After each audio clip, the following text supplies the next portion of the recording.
ઉપલેટામાં પવિત્ર પુરુષોત્તમ માસ નિમિત્તે ગુર્જર ક્ષત્રિય કડિયા સમાજ દ્વારા સમૂહ મહાપ્રસાદનું આયોજન કરવામાં આવ્યું હતું, જેના અન્ન ભેગા તેના મન ભેગાની ભાવના સાથે યોજાયેલા આ કાર્યક્રમમાં જ્ઞાતિના હજારો ભાઈ બહેનો અને યુવાનો હોંશે હોંશે જોડાયા હતા.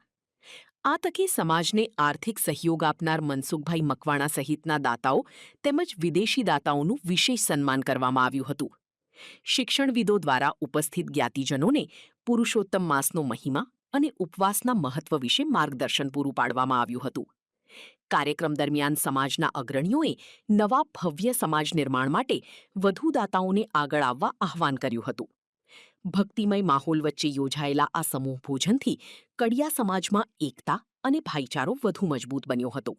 હું મનસુખભાઈ હસરતભાઈ મકવાણા અમારા ગુર્જર ક્ષત્રિય કડિયા જ્ઞાતિ સમાજ માટે પવિત્ર પુરુષોત્તમ માસ નિમિત્તે અમારા પરિવારના પુણ્યાત્માઓના સ્મરણાર્થે અમે ₹1.25 લાખ આપી અને સમૂહ જ્ઞાતિ ભોજન પ્રસાદીની વ્યવસ્થા કરેલ હતી.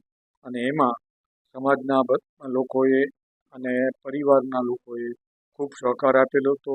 400-500 લોકોની વ્યવસ્થા ભોજનની થયેલી હતી અને એ માટે અમારા પૌત્ર દેવમ અતુલભાઈ મકવાણા અને મનસુખભાઈ મકવાણાએ આ દાન આપેલ હતું. વંદન.